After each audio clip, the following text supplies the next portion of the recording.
Oh boy, let's do this. We are back today with Lori Vallow. She has a pretrial hearing, or she had a pretrial hearing that happened on May 29th. And we were streaming live that day because Lori Vallow had a hearing where she was trying to get Judge Beresky, yes, the patient, Judge Beresky, removed from her trial that she has upcoming. And then she also wanted to have him removed from other cases that are assigned to him as well. Now, spoiler alert, that didn't happen. And probably not a spoiler for you guys because you guys were watching it with me. But Judge Beresky is still going to be the judge on her case. Judge Beresky's here, and you can just feel it. It's so tangible that he's just like, he's just tired. You know, he's like, okay, all right, well, you're confusing these issues. Okay, tell me, what do you want to do? Okay, so if you don't want to attend, then don't attend. Like, talking to her is like talking to a fucking toddler who just doesn't understand. And, you know, I understand that it's hard to understand what's going on because, you know, she's in a courtroom. She's trying to represent herself. She doesn't know what the fuck she's doing. And she's around people that are smarter than her. But I don't think that's something that she wants to accept and really... Like, I don't know, Lori Vallow is the type of person who's like, I don't care. I'm smart. I know everything, you know? And so it's really hard to see her trying to understand what's going on in the courtroom. Everyone's trying to be really patient to explain to her. And even Judge Beresky at some point, when he's trying to explain something to her and she's not fucking understanding, he's like, okay, State, do you want to explain to her? And then Trina K tries to explain it. She ain't still understanding. So it's kind of rough, you know. Now, we're going to be watching this hearing, and Lori gets heated, as always, because Lori... I'm telling you, you have to watch out for people like Lori, like fucking Sarah Boone. These are people that are like overly really nice and maybe a little bit too nice, you know, super friendly, very chipper and stuff like that. But man, the moment they realize they're not getting their way, they'll fucking turn their backs on you, okay? They'll get all heated, they get all sassy on you. You gotta be careful. Because I think Lori Vallow always tried to pride herself in being the person that was like, oh, like she's like so like, my God, she's such a likable person. She's so friendly. Like, look at how she was with law enforcement. Look at how she was in the interviews. I think she wants to be a very likable person. However, when she doesn't get her fucking way, her true self really seeps through and she gets frustrated. You know, she raises her voice. We don't really hear the baby whiny voice anymore. We start hearing the real voice. Okay, maybe not that much of a difference, but yeah, she does act like a petulant child. So now, right now, we are in the midst of jury selection for Lori Vallow's attempted murder trial, which is supposed to happen on Monday or maybe Tuesday. I think leading more towards Monday. However, during jury selection, apparently Lori Vallow said she wasn't feeling well during the afternoon, so they had to stop doing jury selection. And the judge essentially was like, okay, bitch, you got to quarantine because you ain't getting us sick. You know, you got to make sure no one else is going to get sick, and we ain't having none of that. Okay, he didn't say it like that, but here's what he said. All right, will you please, I know you have restrictions on what you're able to do, but if you have issues where I know in the jail people get quarantined or something, if you don't think you're going to make it to court on Monday, please let your team know sooner rather than later, okay? All right, we'll be at recess. So she wasn't feeling well, and they had to stop doing the jury selection. So I'm assuming maybe everything on Monday gets pushed a little bit. Now, we'll see. We'll see if she ends up feeling better and shows up on Monday. Hopefully it'll be fine and there's no more delays and all that stuff. Because, you know, a lot of you guys are like, when are we going to be done with Lori? I'm like, soon. You know, we haven't really heard too much from Lori, but ever since she's been representing herself, it's been Lori. And we're, you know, Lori's entertaining and all, but like, we got to move on. All right. We got to move on. We are going to hear from her today, though. So she does get very heated and frustrated. Judge is trying really hard to be patient with her, but, you know, it's hard to be patient with someone who's like Lori. It's hard, where you're basically reiterating and repeating things over and over again, and she's just not understanding it, or maybe she doesn't want to understand it, or maybe she's just arguing for the sake of arguing. Like, I don't know. Lori is, she's kind of like... I would say she's like definitely one of those like S tier people that you don't want to run into when you're in the customer service industry, because they will give you a fucking headache. Okay, they'll pretend to be nice and on your side, and they'll smile, and then they'll just slowly turn on you, really, you know, either slowly or like really quickly. Diane, I was talking to my Twitch chat earlier about this gnarly pimple that I have on my damn face. Oh my God, it's so horrible. I've never had a fucking pimple this big. Right now, this is not the actual pimple though. There's a pimple band-aid on top of it, but it's the size of a quarter. It hurts so much, and it actually changed my face shape. If you guys look from far away, I kind of have like a square shape right now, which kind of looks cool. But yeah, it like changed my face shape because of how swollen this side is. You haven't watched any coverage, knowing Corgi would cover it. Yeah, if you guys want to deal with headache people, I'm the one who will be here holding your fucking hand. I know what it's like to deal with people that are a fucking headache, okay, in a shit show. All right, guys, let's jump into this. So, Lori Vallow pretrial hearing, and thank you so much for listening to my preamble about pimples and shit like that. But here we go. And so, but it hasn't been dropped to them yet because it's after the indictment. So it needs to have probable cause hearing, which is the 13.5 hearing. So we need to have a probable cause hearing so that we can add that to the guilt phase, and that's something that gets taken to the jury after probable cause has been found for these aggravators that are alleged. I think you're referring to the rules for capital cases when there's aggravators filed in death penalty cases. Correct. You're entitled to. I got you. I yeeted them. Maybe they just wanted to argue and stuff like that. So I got you. Tattoos are like rug burns to me. I wish I could say that. I don't know. I'm too scared. Too scared. Okay, so they're talking about aggravators. Lori Vallow wants to basically... Do you guys remember in the trial, at the very end, before she was found guilty, they talked about the aggravators. And so essentially, in the charges, there could be aggravators which will possibly enhance the sentencing even more. Now, because she wanted to wait until this trial before she was sentenced, I think they're going to do sentencing all at the same time, which to Lori probably doesn't really matter anyways because she's already serving a life sentence in Idaho. So that's why all this is probably just fodder for her. But basically, there are aggravators that the state might add to this case, giving her more of like a severe sentencing. But like I said, kind of doesn't really matter because she's already serving a life sentence. But it should matter in terms of like, well, what happens if, if the murder conviction gets overturned? I don't know. Like, you never know what happens, right? Probably not. But in, some scenario, what if something happens to it? We just want to make sure that we don't loosen up or like are lenient on other charges, just assuming that she's already going to serve a life sentence. Because you never know. Maybe shit happens. A probable cause hearing, depending on the aggravator. This is not a capital case. I know it's not a capital case, and in normal capital cases, you don't have an aggravation phase either, right? Only in a capital case. Actually, you have a guilt phase, and then you have a mitigation aggravation phase. Actually, have a guilt phase, an aggravation phase, and a penalty phase. Right. If the aggravators aren't found as a completely separate independent hearing, then there's no penalty phase. So with this, I love how Kay just casually just chimes in. Well, actually, it's actually X, Y, and Z. And there you go. You don't know anything, and I know it all. Just kidding. I like Kay. I like Trina Kay. I know some of you guys thought she had too much of a C-word energy, but I like her. I like people that are like sharp like her. I like sharp, sort of aggressive, and just, I don't know. I get like the no-nonsense bullshit from her. I like it. statute for this charge only being the one statute, what are you getting out of the aggravation phase? I don't understand. Well, first of all, the jury in the initial phase doesn't determine whether or not it's a dangerous felony, which they need to find. And then the aggravators, I think the state has a right to attempt to prove those to the jury, to offset any mitigation or to be weighed against mitigation at your sentencing. And isn't that normally put together with the guilt phase? Like they would have that on the back page where it says the aggravators and the guilt? No. So are we going to have a whole nother aggravator phase in this case? If the jury finds you guilty of the charge and the state wants to proceed with aggravators, yes.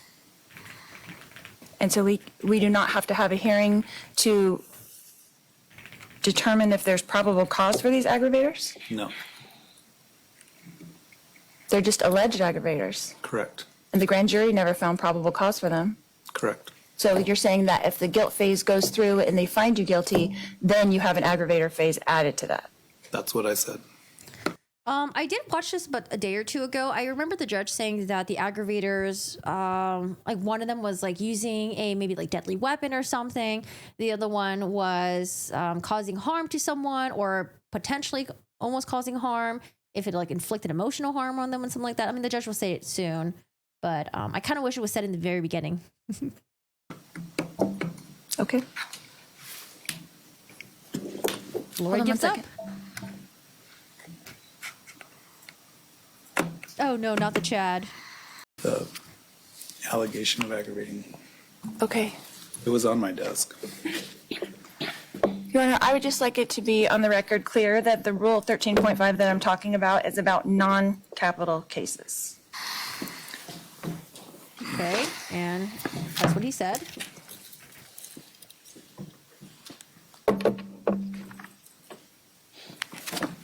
I know in capital cases, they call it a Cronus hearing, but this is for non-capital case.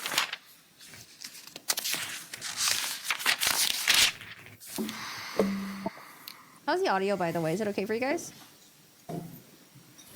Okay, so Rule 13.5. Did she say B?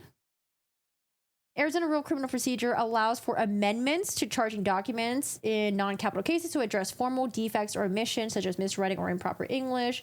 Charging document is automatically amended to conform to the evidence presented. Oh, you know what the judge is going to bring up later on in the hearing? He's going to talk about amending charges, such as like if you were initially going to charge someone for like second-degree murder, then you change to like first-degree murder. That's when it would apply. So I don't know. Here's the thing. I don't know if the person that's whispering into Lori's ear, the advisory counsel, I don't know if he's whispering something totally different and then maybe she's not understanding it and then it comes out to her mouth as like what's not being heard in her ear.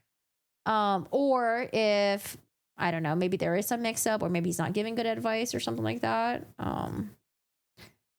Because that would kind of suck if you're whispering to Lori's ear and you're like giving her advice and then she completely doesn't understand it and completely misinterprets it and says something totally different.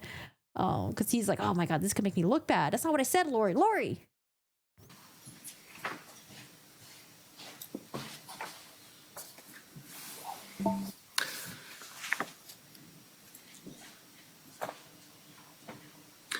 Well, it says under 13.5A, a defendant may challenge the legal sufficiency of the state's allegations by filing a motion under Rule 16.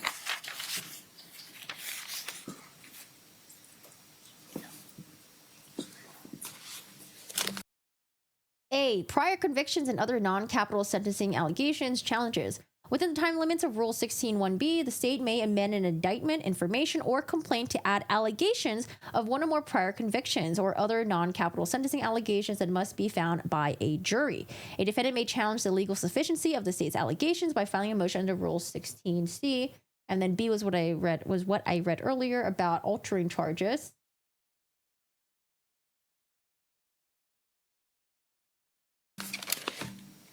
Is that what you're talking about?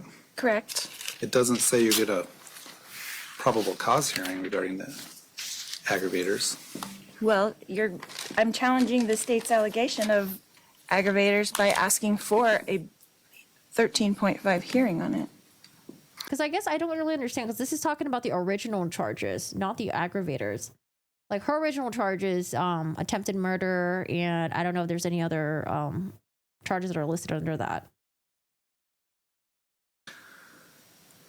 So the state's aggravators that they've alleged is that the offense involved the infliction or threatened infliction of serious physical injury. Physical injury. The offense involved the use, threatened use, or possession of a deadly weapon or dangerous instrument during the commission of the crime, specifically a gun. Yep, the gun. The offense involved the presence of an accomplice. The offense caused physical, emotional, or Deadly weapon of instrument of a crime. And then he said accomplice, which check, that is the brother. And then what's the one that he's saying right now? Cause emotional, physical, right, harm to either the person that was the victim, or if the victim ended up dying, then to the family members. financial harm to the victim, or if the victim died as a result of the conduct of the defendant caused emotional or financial harm to the victim's family. The next one is the defendant was previously convicted of a felony within the 10 years immediately preceding the date of the offense.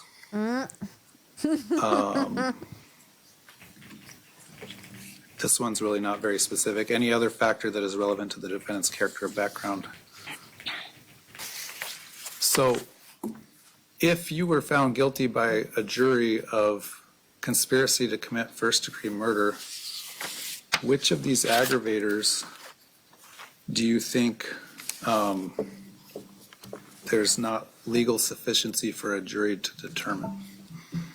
Because they seem pretty inherent in the charge itself, except for your prior convictions, which, are you saying you don't have the prior convictions within 10 years?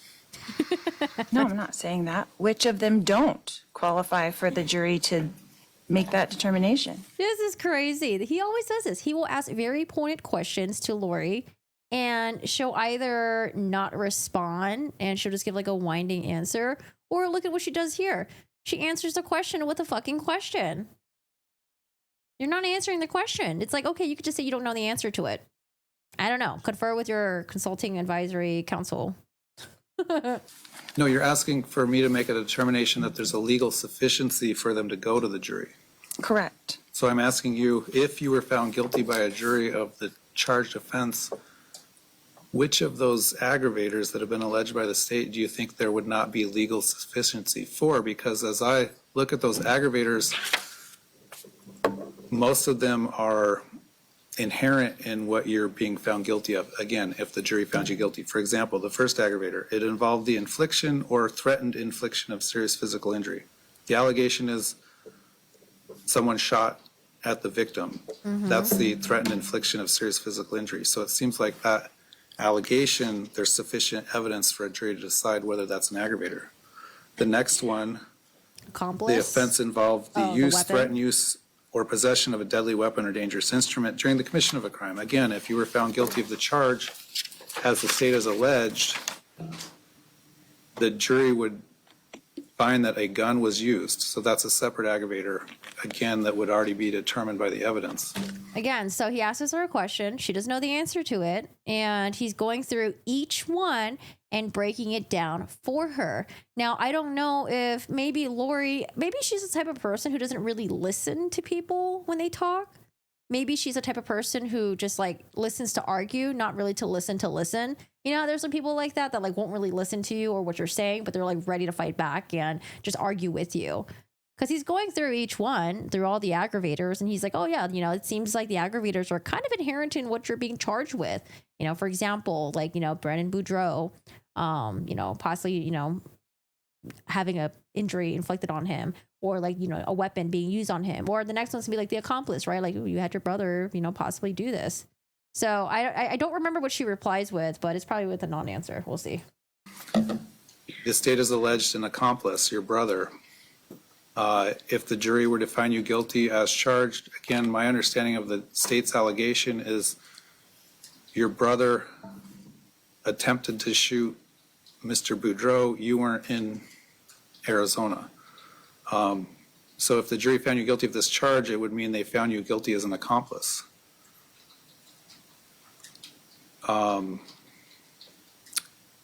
If someone shot at the next aggravator, I don't think it's a leap for a jury to presume there's some sort of emotional harm. So I'm struggling with what legal sufficiency you think is lacking for a jury to make those determinations. Again, only if the jury found you guilty of the charge that you're charged with. I understand, Your Honor, but in 13.5, right, whether capital or non-capital, the state has the burden to establish probable cause, the legal sufficiency of an amended indictment.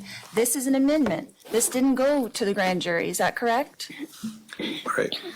So now I have the right to ask for a hearing so the probable cause can be found for these aggravators ahead of time. So you're confusing two things. Okay? All right. 13.5B talks about amending the charge or the indictment. Okay, your charge is conspiracy to commit first-degree murder. It's not, your charge is not being amended. The grand jury did find probable cause for that charge. Correct. An aggravator is not an amendment to the indictment. It's a whole nother allegation. It's a whole separate allegation. Difference between an aggravator and changing the charge that you're charged with. If the state were to change the charge that you're charged with, for example, if they changed it from conspiracy to commit first-degree murder to conspiracy to commit second-degree murder, there'd probably need to be a new probable cause finding. Correct. Secondly, as to the allegation that it's a dangerous offense, the grand jury did make that finding because that allegation was included in the indictment that it was a dangerous offense. So there has been probable cause as to the dangerous factor. Okay, if that is the case, then why isn't that found in the original guilt phase as opposed to having a whole nother aggravation phase after that, as if it's a capital offense? Because there's one statute, Well, there's one sentence, there's no arguing the sentence, and if it's already a dangerous crime, then there's no reason to have an aggravator phase. What do you mean there's no arguing and there's one sentence? I don't understand what you're saying. There's one sentence for Oh, the charge. There's only one sentence for I feel like they're speaking like this. It's like there's no matches, you know, it's just like a completely mismatch of a conversation. But I think it could also be incredibly hard for the judge to explain to someone that doesn't really have experience, because it's like, well, maybe we have to go back to like law school basics or something like that, you know, for you to really understand. I'm sure her advisory council probably has a headache with her too, trying to explain everything. It's like, dude, just fucking hire, just have an attorney represent you, you know, public defender, just get someone to represent you. Don't try to do this yourself. Why? We get it. You want to have a challenge, you're bored with your life, but come on. You're not doing yourself a service. for this charge. oh, The charge. There's only one sentence for this charge. And if it's already classified as a dangerous charge, is what you're telling me, right? Because it's conspiracy to commit first-degree murder, that's a dangerous charge. The jury has already found that it's a dangerous charge. Then what is the aggravator phase finding? If it's already a dangerous charge and there's only one sentence. Oh, I want to correct myself, by the way. I think earlier I said attempted murder because I was thinking from the perspective of Alex Cox. But since this is Lori that's being charged, it should be conspiracy to commit first degree murder. Right? Is first degree? does the state want to respond why the state wants to proceed with aggravators? The judge is like, okay, I did my best to explain it to you. All right, someone else, step it up. I can understand what the judge is saying, but when Lori starts talking, I do get a little bit confused because I feel like it's just like a jumble of like words. What is the aggravator phase finding? Hi, Diane. Hi, Moondog. How are you doing today? Patience of a saint. Yeah. You know, the thing with the other judge in the Sarah Boone case, Judge Kranick, I believe Judge Kranick was also a professor as well that was like teaching law students. So when you're teaching students, you have to find really crafty, easy ways in order to get things that are very complex and kind of put in a way that makes it easy for people to understand, in more simpler terms. So he has like the teaching experience. He's got the background to do that.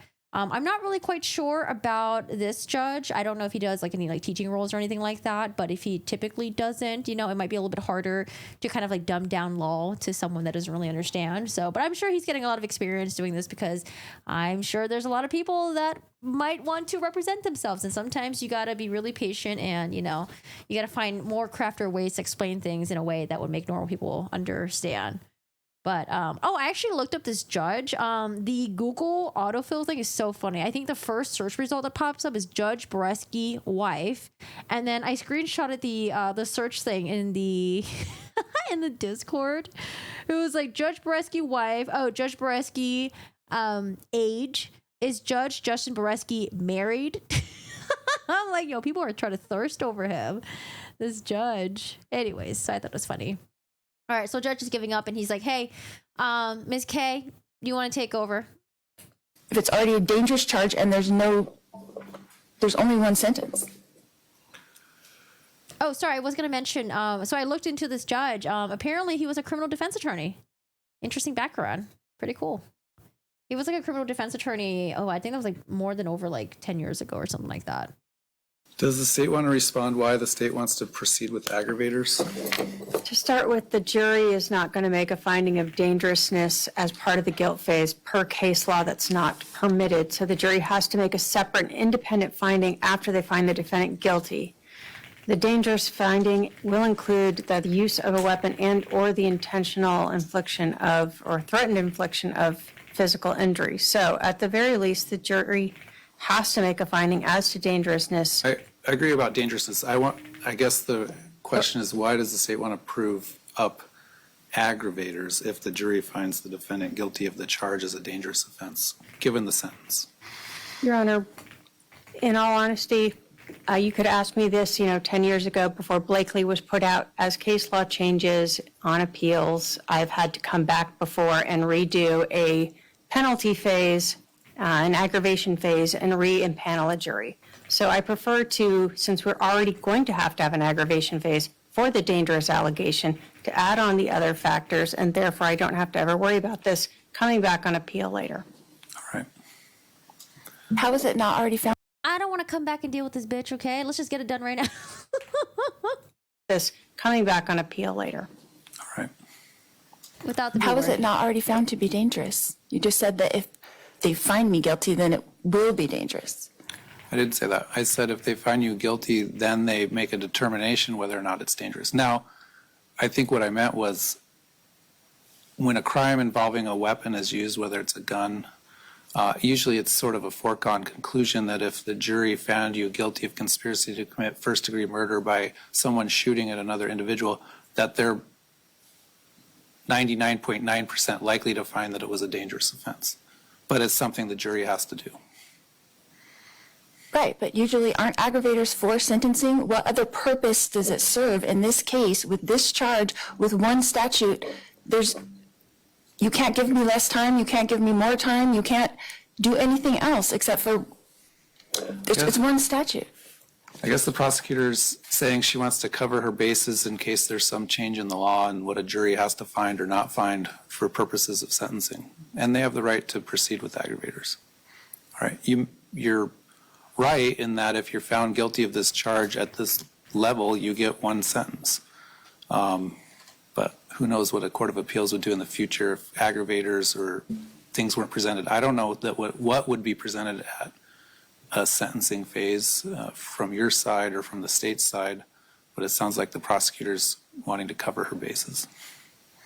So then I'm not entitled to a hearing before trial starts to find probable cause for these aggravators that were not taken to the grand jury initially? All right, We're looping here. We're looping here. I'm asking. I'm trying to explain it to you. The jury did find probable cause that this was a dangerous offense. It's included in your indictment. So they did find. They didn't find these specific aggravators being a dangerous offense, and these specific aggravators what I said, are different, what I was saying? right? I didn't interrupt you. Can I finish? Okay. The jury did find probable cause on the dangerous allegation. All right. You're not entitled to a probable cause hearing on the other aggravators. When is conspiracy to commit murder not a dangerous crime? When someone says they're going to choke someone to death and they don't actually do it, it's not a dangerous crime. So No dangerous instrument or deadly weapon was used. So because some instrument may or may not have been used in this crime, it's considered a dangerous crime? Right. And these aggravators that talk about something totally different don't have to be found after that it's found a dangerous crime? Correct. And that is supported by case law? Yes. So that what? When you go to appeal, you can't say it was a non-dangerous crime? The way that she said case law. So that is put in case law. Correct. And that is supported by case law? Yes. So that what? When you go to appeal, you can't say it was a non-dangerous crime? All right. I don't know what to tell you. All right. There was a case that came out about 15 to 20 years ago now called Blakely that said a jury had to determine aggravating factors. Okay. Before that, a judge determined aggravating factors at sentencing. Now a jury has to determine it. The reason it's not done in the guilt phase is we don't want the jury to confuse the issues. We want the jury to decide first whether someone's guilty or not guilty, whether the state has proved its burden beyond a reasonable doubt. We don't want them to start thinking about other things like aggravators if they have questions about whether or not the person's even guilty. It tends to confuse the jury and confuse the issues for them. So Maybe Trina K can just like print her out like the stack of like, the Blakely case solo for her to read. Be like, here you go. Go ahead. Have fun. Read this. that's why we do the aggravators in a separate hearing. First, you want to make sure the state has proved its burden beyond a reasonable doubt as to your charge. Is that a content creator? Donut operator. YouTube came up in jury selection. He lives in Texas, I thought. Apparently, no one in court knew who donut operator was. Jury said he believed cops was excused. But these specific aggravators that they allege, right, the ones that you just went over, you're saying that now after you're found guilty of a dangerous crime, that they're going to go back in, and what is the purpose of that? How does it change anything after that? I don't know how else to explain it to you. Read the So, case do you have law, other yes. issues that you want to bring up today? Yes, but I would like to finish this first. So are you denying my motion to have a hearing on this? I'm denying your motion to have a probable cause hearing as to the state's alleged aggravators. Okay, so you're denying my motion to have a 13.5 hearing on these alleged aggravators Correct, because before trial starts? you're not entitled to one. Okay, 13.5 says that you're entitled to a probable cause hearing if they amend or change the indictment. this is not an amendment of the indictment? It's not. There's a difference It's an between, extension of the indictment. It's not in the indictment. it's a difference, okay, between an aggravator and changing the charge that you're charged with. Changing the charge that you're charged with is an amendment to the indictment. The cameraman's like, can I get the fuck out of here? Yeah, she's just not understanding it. The difference between the amendment and then the aggravators. Because again, the judge said that like the amendment would be like if we were changing from conspiracy to commit first degree murder to conspiracy to commit second degree murder, or maybe he said it vice versa, and then you would need a new probable cause, what's it called, a probable cause hearing for that. For example, if you were just charged with conspiracy to commit first degree murder, all right, but the state didn't allege with the grand jury that it was a dangerous offense, you'd be entitled to a probable cause hearing as to that dangerous allegation because it's changing the charge and it's changing the sentence that you would be getting. These That's aggravators, exactly my point. After the fact, these aggravators, if they're found, what do they do to change the charge or change the sentence or change anything? probably nothing in reality. You just said it. They don't change the charge, so you're not entitled to a probable cause hearing. Yes, use her argument against her. Okay, then I don't want to have an aggravation phase either. Well, you can How not. are you entitled to that? And I'm not entitled to a hearing on probable cause, but you're entitled to have an aggravation phase. Well, if you don't want to attend, you don't have to attend. We'll have it without you. That's fine. You don't need to be there. What else? He's moving on. All right. Something dealing with trial is that I've asked several times for headsets for my advisory council. I know that's been an issue that you said we can only have 5 headsets. Is there some way we can do that? Because it's very difficult for them to advise me on things when they kind of don't know what's going on. If you need a break to consult with your advisory council, we can do that. I can only give so many headsets. You said you were going to check into that. Is that something that They you did said check they- into and they there's no can't- more available headsets? They can't do more than 5 on that particular system or network that they have. I need my court reporter to have one so we can do the sidebars. Anyone that Lori has wronged in her life ever, I'm so glad that everyone in the world can now see what a real piece of shit she is. Because before, when she had her murder trial, she was like hiding, behind her attorneys, and we didn't really get to hear her speak at all. It wasn't even a live stream, but she didn't even testify. But man, just hearing her like in action, just seeing what a real piece of work she is. The state's only getting 1. I get 1, so that leaves 2 for you. Whoever you want to have besides yourself, you can choose one of your advisory council or your paralegal. But you're forcing me to choose between the people that are helping me? Sure. Yep, this is how you deal with children. This is how you deal with teenagers. Oh, so you're making me choose? You're making me choose between the people that are helping me? It's like, yeah, I guess so. What's next? I do wonder if they can get headphone splitters though. Because I wonder if there's only 5 available because they're like plugging 5 into the system. I wonder if you can get a headphone splitter and then you can maybe like split it. But Okay. Technically, I don't know I even have to do that. You represent yourself. You're considered your own attorney. You don't even have the right, the right to consult. I shouldn't say that. You have the right to consult with them, but it's not a necessary thing. Because you are acting as your own attorney, you're expected to proceed as your own attorney. But Judge, I don't know what the fuck I'm doing. I don't know, Lori. Lori, just let them take over. Let them take over. They'll do a better job than you. You just sit there, relax, just chill and just zen out or something. Just zen out. You don't need to represent yourself, ma'am.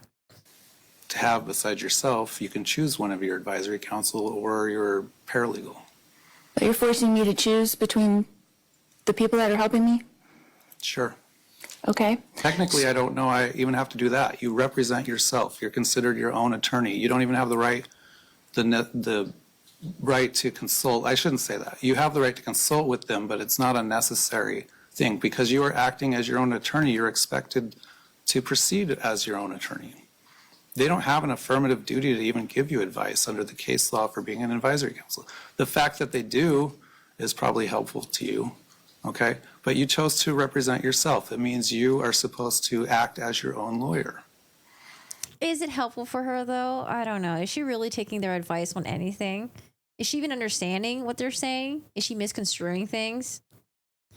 Oh, I feel bad for these guys. It'll be You over appointed soon. them and assigned them to me. I did not ask for them. Now she's gonna put it on the judge. Well, you're the one who gave them to me. Okay. Do you not want to use them then? Have they not been helping you? Appointed them and assigned them to me. I did not ask for them. Okay, yeah, I did, in case you decided not to represent yourself so they could step in at trial. Okay, well then is an alternative that we could do sidebars at the bench so that they could be involved during I that think it time. depends on the complexity of the question. If it's a simple jury question that, like, for example, can we have a copy of the police report? The answer to that is always no. So I think I'll have to take it on a question by question and issue by issue basis. So if it's an issue where we need everyone at the bench, yes, we can do that. Hi, Sheena. How are you doing today? Welcome to the shit show. Hello, hello. But if it's a simple, quick response that we can do with the headsets, we'll do that. Okay. I have one more issue. Go All ahead. right. Now what? Okay. Seeing as how things went in the last trial, my question is, what does the state intend to bring in from Idaho so that I can prepare my questions without being accused by you of opening the door? How can we avoid that when almost every witness has testified in my Idaho trial? And I don't want to be responsible for doing that. So how are we going to handle that? Well, I will tell the prosecutor to make sure a caution is given to each witness that no matter what the question is, that witness should not think it's a question that would require an answer about prior testimony or prior proceedings. State agrees, right? It'll just be the same admonitions as last time. Sure. I guess they can be further advised that if they think you or the state is asking a question that calls for that sort of answer about prior testimony or a prior proceeding, that maybe we should take a break. Okay. Well, I guess my other question is, since she has been convicted of murdering Charles Vallow before this trial, because I know before for the Charles Vallow trial, she couldn't bring in the her kids, Tammy Daybell. It would have been too prejudicial for her, and it happened after. But I mean, this one could connect, right? It's like, hey, we have someone that, her motive was to get rid of people that was around her. That was her intent. Anyone that was in her way, she was going to get rid of. And that's what happened to Charles Vallow. That's what happened to the kids. But I guess it's maybe still prejudicial and you can't bring that up. That'd be kind of interesting. I'll look into it. All right. Anything else? Because I know there's like exceptions to it. Or sorry, am I thinking of... have I looked into Arizona? We looked into... Where's Corey Richards again? Oh, Corey Richards is Utah. We looked into Utah. We looked into Florida. What are some other cases? I don't know if I looked into Arizona, but I was assuming they were just like similar. It's like you can't bring in prior bad acts because it could be too prejudicial. But then there were some instances where you could, and if it went into, if it went towards like, the purpose of it, the intent, the planning, I don't know. I would assume maybe it would be part of one of those categories because she was planning on getting rid of everyone that was in her fucking way. But That was it. All right, we'll see that's it. everyone. I'm in a good mood, Judge. What are you talking about? Why are you all fired up? I'm good. I'm just chilling here. Prior proceeding that maybe we should take a break. Okay. All right?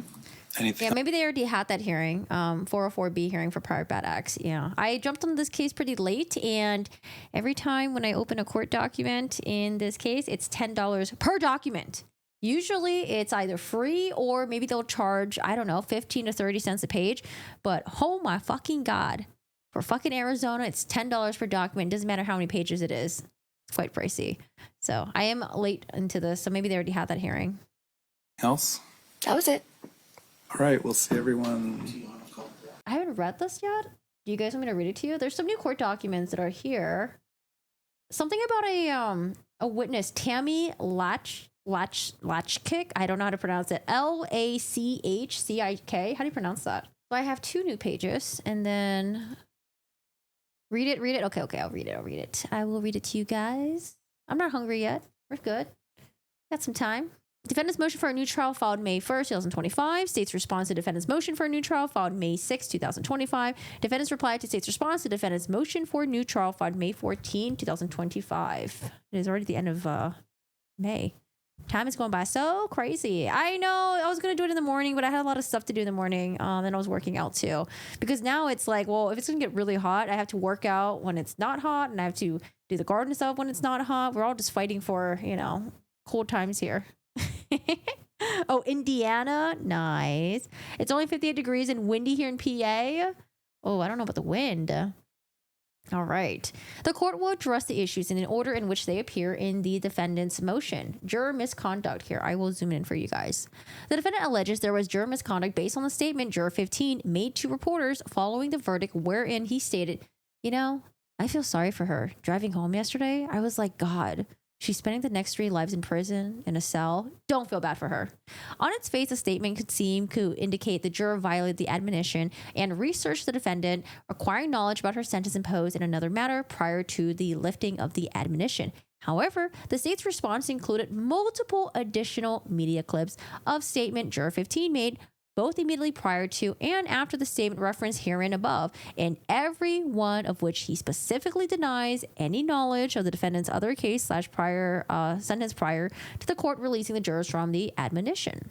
At best, Juror 15 gave a single statement which seems to be in conflict with all of his other statements when he specifically denied any misconduct. Here in the limited record of the pleadings before the court, there is no affidavits or sworn testimony evidencing any misconduct as contemplated by Rule 24(1)D to the second power. I've never seen that before. Oh, hold on a second. Oh, that's just a footnote. It's like, to the second power. The court does not find a clear indication of juror misconduct, let alone any evidence of prejudice to the defendant. Hey, Gloria, how are you doing today? First time here. Hi, Gloria. How's it going? Happy Saturday or maybe Sunday, depending on where in the world you are. But hello. Juror misconduct requires a new trial only if the defendant shows actual prejudice or if it can fairly be presumed from facts. State v. Lair. B. Preclusion of Tylee Ryan, Alex Cox statements, and impermissible testimony by Detective Daniel Coons. So when we were watching the trial, we were wondering why the body cam, some portions of it were muted, and the part that was muted was when Tylee was speaking, Lori was around, and we didn't get to see any interviews from Tylee Ryan and from Alex Cox as well. It is because they are both deceased. The court issued a preliminary pretrial ruling on March 11, 2025 regarding the inadmissibility of statements made by Tylee Ryan and Alex Cox. Again, Tylee was her daughter at the time, 16, 17 years old. Alex Cox is her brother, the one that she commissioned to murder people. Murder her family, specifically. The court's ruling stated that out-of-court statements made by Tylee and Alex appear to be hearsay, and the defendant failed to establish that any specific statement was either non-hearsay or fell within the exception to the rule, including hearsay. The court went on to give the defendant the opportunity to offer specific statements at trial by stating that the defendant could re-urge the issue outside the presence of the jury. Not only, and again, this is a very reoccurring theme with Lori Vallow, The judge will make a ruling. However, sometimes he'll leave it open later on, like, hey, if you want to continue arguing it, you're feel free to do so. If you want to do X, Y, and Z, feel free to do it. Lori just doesn't do it. I don't know if it's because she forgets, or she doesn't know what she's doing, or she doesn't know how to argue it. I don't know. She's a hot mess. Like I said, Lori, just get a public defender to do this for you. Not only did the defendant never take up the court up on its offer during trial, the defendant's motion for a new trial in reply only argues in generalities. Yeah, that's a common theme with Lori. Failing to set forth any specific statements that should have been admitted to evidence either under non-hearsay exemption or an exception to the hearsay rule. It's because, when Lori is arguing and she gets into the generalities of it, it's because she doesn't know what she's arguing and she probably doesn't know how to argue it. I don't know. There's just so much that an advisory counsel can do for her. As to Detective Kuhn's testimony, yeah, guys, thank you so much for being so welcoming. I do appreciate it. Thank you. It's nice in PA right now, 52, and you're a part of PA. Oh, we got more people in PA. You want her niece to testify? She's so complicit. I don't think she's on the witness list. I didn't see her name on there. Yeah, no Melanie. I think Melanie has a new last name now. As to Detective Kuhn's testimony, the defendant argues the detective did not have foundation to testify as an expert. Sufficient foundation was laid for the detective to give his opinion, and the defendant offered no specific information, surprise, surprise, as to what additional foundation should have been required, or not surprise. To the extent the defendant believes the witness was not qualified or his opinion should not be given weight by the jury, she had the opportunity to cross-examine the witness about his qualifications, or lack of, as well as the basis for his opinion. Yep, and she didn't do it. All right, 1. Even if there was misconduct, the defendant's own motion undercuts her argument that prejudice exists because she pointed out Juror 15 stated he was leaning toward not guilty through deliberations, a distinct indication that if Juror 15 did have any extraneous information at the time, it did not affect his consideration of the evidence. Number 2, neither the state nor the defense chose to have an affidavit prepared by Juror 15 or any other juror, so the court is left with the media clips provided in the pleadings. The defendant, Lori Vallow, also argues she did not have time to rebut Detective Kuhn's testimony. The record is clear that the defendant was offered more time to prepare for trial and declined. Moreover, the argument that the basis of Detective Kuhn's testimony was a walkthrough of Alex Cox is not supported by the record. The defendant's reply, for the first time, raises the additional argument that Tylee Ryan's statements also formed the basis for Detective Kuhn's testimony. Again, there's no evidence of this. The defendant offered no specific statement by Tylee Ryan or Alex Cox to support her assertion. And even if what Alex Cox and or Tylee Ryan told Detective Kuhn somehow contributed to his opinion, the defendant never asked the detective those questions, i.e., did anything Alex Cox show you or tell you to contribute to your opinion? She never asked that. This type of question would have been permissible. However, the defendant did not ask, nor was she ever precluded from asking it. Because she doesn't know what she's doing. Doesn't know what she's doing. She goes up there, she's trying to dress all Laura-like, but the skills don't match. The skills don't match the outfit. The court finds the statement of Tylee Ryan and Alex Cox were properly excluded, and the defendant has failed to raise a single specific statement that should have permissibly allowed under the rules of evidence, nor does the defendant establish Detective Kuhn's testimony was improper. Hey, Christine, happy Saturday. How are you? Hello. All right, next one. C, discovery violation. Oh, this part was pretty funny. This is when the court ended and the jury was sent out. And do you remember how the state was trying to sort of help Lori Vallow's expert or advisory counsel? I don't know who it was, but there was a file that they were trying to open. They couldn't open it. And then the state was like, per my last email, energy, this is how you do it. This is how you don't do it. And X, Y, and Z. This is your job. Figure it out. So this is when they were trying to figure out how to open the files for like Charles Vallow's phone or something. All right, discovery violation. Although Lori's motion alleges the contents of the hard drive are exculpatory, she never articulates any single item whatsoever that would constitute exculpatory evidence. Again, merely stating something is exculpatory does not make it so. Lori strikes me as a person who doesn't really back up her arguments with any evidence. And she probably does this by steamrolling over people with her charm, with her looks maybe. And honestly, I think she's the type of person who's like, it is this way because I say so. I don't need to back it up. It's just the way it is. The defendant's request for additional discovery related to Charles Vallow's phone was accommodated. The state had previously disclosed all evidence it had in its possession at the time. The defendant requested access to the extra phone to run a new examination with software that has been updated since the phone was examined several years ago. The defense has offered no evidence that any additional information was obtained from the phone, let alone it being exculpatory. And my understanding is that the state argued Lori Vallow actually had this information for, I don't know, more than over a year. Court finds no discovery violation. D, prosecutorial misconduct. Oh, yeah, she was not happy with the statements that Trina K was making. I think it was one about Lori fake crying, essentially, and opening arguments, and maybe the nonchalantness. The court finds nothing in the defendant's allegations come close to establishing prosecutorial misconduct. The state is allowed to argue reasonable inferences from the evidence presented. The defense does not have to agree with those inferences and is permitted to argue that evidence should be interpreted differently. Lori is like, yeah, because I don't agree with it.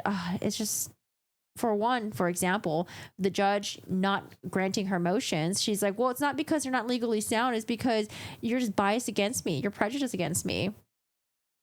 Defendant argues in her reply for the first time that both the state and the court violated the defendant's rights under the Religious Freedom Restoration Act.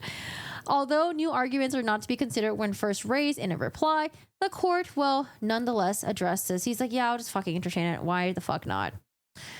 The RFRA protects religious freedom and prohibits the government from substantially burdening a person's exercise of religion. There is no conduct, but either the state or court that somehow infringed upon the defendant's freedom to practice her religion.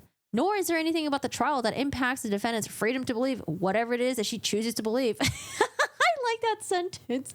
Whatever it is that she chooses to believe, zombies, I don't fucking know, whatever shit show she wants to get into. Moreover, the RFRA does not protect someone from committing criminal acts in the name of religion, nor does the RFRA prevent any person from disagreeing with another's belief system. Here, different witnesses may have different interpretations regarding who Nephi was or the significance of his story. The defendant had an opportunity to cross-examine those witnesses regarding the same. None of this infringes on the defendant's religious freedom. Now, unfortunately for Lori, when she was cross-examining, she did not come off as very effective, in my opinion, because she was very emotionally charged and she just seemed like someone that was just very fucking unhinged. For these reasons, the court finds no prosecutorial misconduct. E, court's lack of impartiality.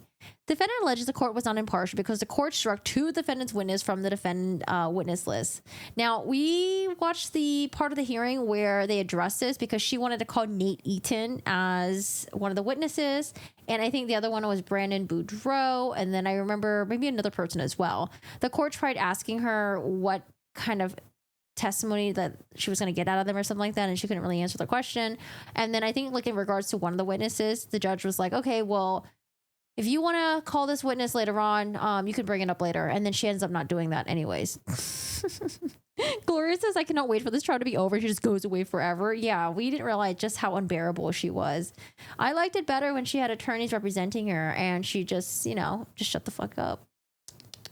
Does anyone else say nonchalant enchilada every time they hear someone say the word nonchalant? Me. All right. Defendant alleges the court was not impartial because the court struck two of the witnesses. Contrary to the defendant's assertion that no rule of law or evidence requires her to establish a witness has relevant information. That's right. He was asking about relevant information. Yes. And she's like, they have relevant information. I don't know what to tell you. I don't want to divulge my entire defense to you guys. Do I have to do that? And he's like, yeah, you kind of do. You kind of have to tell us what the fuck's going on. All right. So he talks about Arizona rules of evidence 601, 602 requires just that. Prior to trial, the defendant was given an opportunity to make a general offer of proof as to what relevant information the witnesses provide, which the defendant was unable to provide. She had nothing to say. She couldn't argue it. When the court precluded the witnesses, the defendant was also advised by the court that during the course of the trial, if she believed these witnesses had relevant information, the court would revisit the issue. Thereafter, the defendant did not offer any witness, even though she was specifically told she could re-urge the issue. In addition, in her motion for a new trial, the defendant offers no further information on what testimony the witnesses would have given if they were permitted to be called as witnesses. It's because, Judge, she doesn't know the answer to the question. She doesn't fucking know. She just wants to wing it. The defendant also argues the court demonstrated a bias. Oh, is this when... Oh, this is so funny. Okay, so this is when The judge made the comment saying, well, I guess to the extent you're comparing yourself to the religious person or whatever, I guess I'll allow the question. The defendant also argues the court demonstrated bias based on the court's comment made while overruling the state's objection during the defendant's questioning of Serena Sharp. Poor Serena. I think Serena had it the worst during cross-examination. Serena seems like a really sweet woman, and I think she was just like, why am I here? Lori's unhinged. Oh my God, get me off the damn stand. Some minimal relevance based on the context of the defendant's line of questioning. The court notes the defendant's argument as to why the question was relevant was not in line with why the court surmised it was relevant. While the court's comment was not necessary, okay, he's admitting that, it is not evidence bias, nor does it mean the court was demonstrating any partiality. Nonetheless, the court acknowledges the comment was unnecessary, and again, that's something that he will admit. Will Lori ever admit to her mistakes? No, never. The court should have simply overruled the state's objection without comment. Moreover, the court has been presented no evidence whatsoever that this comment influenced the jurors. I thought it was just so funny. All right, so denying the defendant's motion for a new trial filed May 1st, 2025. That's one. Okay, so I want to know more about Tammy Latchchick. If you guys know who this person is, let me know. Okay, so Lori wants the court to deny the state's motion in limine to preclude inadmissible evidence relating to Tammy Latchchick.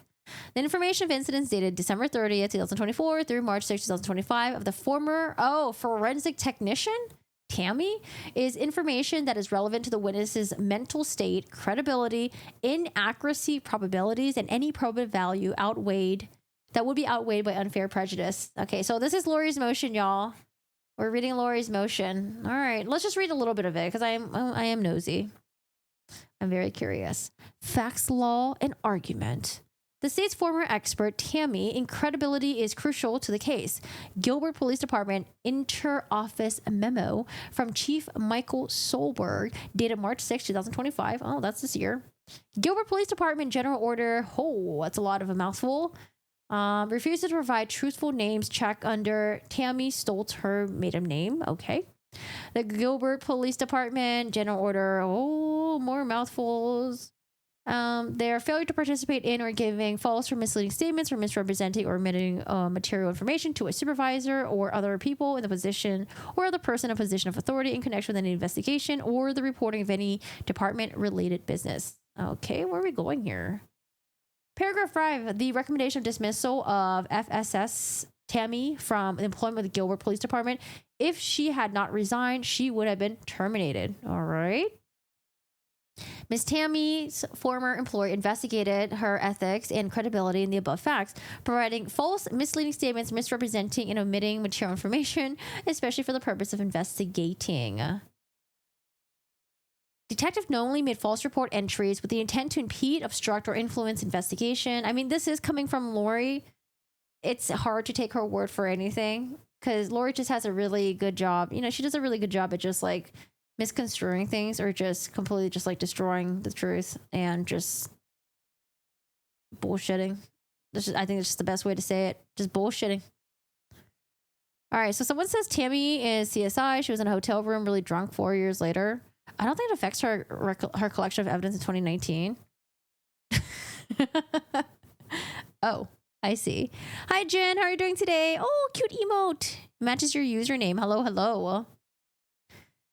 All right. So suppression of evidence and inference of innocence. Tammy was at the time of the incident an officer and member of the Gilbert Police Department. Her alcohol content is 0.157. Damn. After allegedly 8 hours of last consumption of alcohol. Okay. In her interview, recollection of event, she struggles with memory loss during questioning or investigation. All right. She states that when she was mentally, as far as having a mental breakdown with alcohol and isolation. Sorry, where's the date? Do we have dates for this? I don't see any dates. Her son stated she gets really, really, really drunk. It's been going on for years. 2 750 milliliter liquor bottles and about 10 shooters. Jesus, I hope she's gotten help. That's a lot of alcohol. Wow. All right, October 9, 2019, she photographed and possessed DNA swabs and the gunshot residue kits in Rexburg, Idaho's impound lot. As the above facts from an internal investigation to Miss Tammy state, the expert's credibility is tainted. So she's saying that like she has a history of alcohol abuse and therefore she could not be trusted with collecting alcohol. What if she's drunk on the job? Stuff like that, I guess. Her long history of alcohol abuse and self-isolation in hotels raises issues that Miss Tammy may have been under the influence. She lacked hygiene care and has been coping with alcohol to cope with her mental state of mind. The inaccuracy probabilities across contamination of evidence are high given the years of alcohol abuse and which affected her memory. Jesus. I guess I could see why the state wanted to have this under seal. For just like putting her shit out there. But I guess, was she also, I don't know, showing signs of being drunk on the job or something like that when she was collecting evidence for the Lori Vallow trial? I don't know if it's going to get there. State lacks evidence and truthful expert testimony. Tammy is an alleged witness.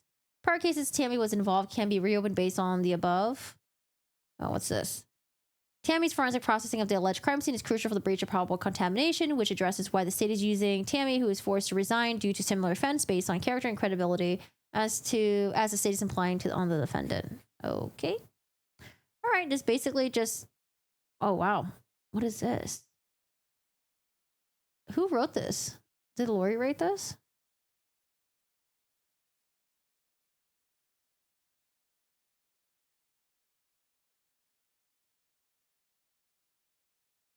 I don't know. I feel like we're just dropping a lot of tea on someone that might not be, could be important, might not be important. This is the investigation submitted by Jason Biggs at Gilbert Police Department. But I mean, you said it was in 2024, right? Yeah, 2024. Okay, I'm not going to read this because this happened like 5 years after Lori Vallow's incident. Okay. Let me read the other. Oh no, they locked me out. How dare you? I'm not done yet. Go back in.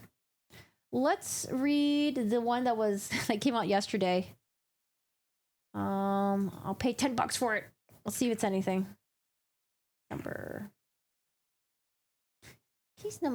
Case detail. All right. Just in case. I did look at the preview, but I kind of wanted to see the whole thing. Now, what I do like about this, though, when you do check out, they make it really easy to check out on here. Oh, sorry. Let's go back up here. Lori. Let's read this. Oh, no! No! Ah! I thought there was more pages. Is there not a way for me to tell if there's more pages or not? Oh, my God. I got scammed. Okay, I got scammed. This was basically shown on the preview, and I was like, maybe there's more. $10 for this shit. Well, if it's $10, I'm gonna read it, okay? Minute entry. Complex case. Lori N. Daybell. Hashtag G as in girl 062213. The court is in receipt of defendant's motion to disqualify judge filed May 25th, 2025. And the state's response to defendant's motion to disqualify judge filed May 26th, 2025. I'm so sad. It is ordered treating the defendant's motion as a motion for a change of judge. It is further ordered deferring the defendant's motion to Judge Green for ruling. Okay, we already do this. Oh, yeah.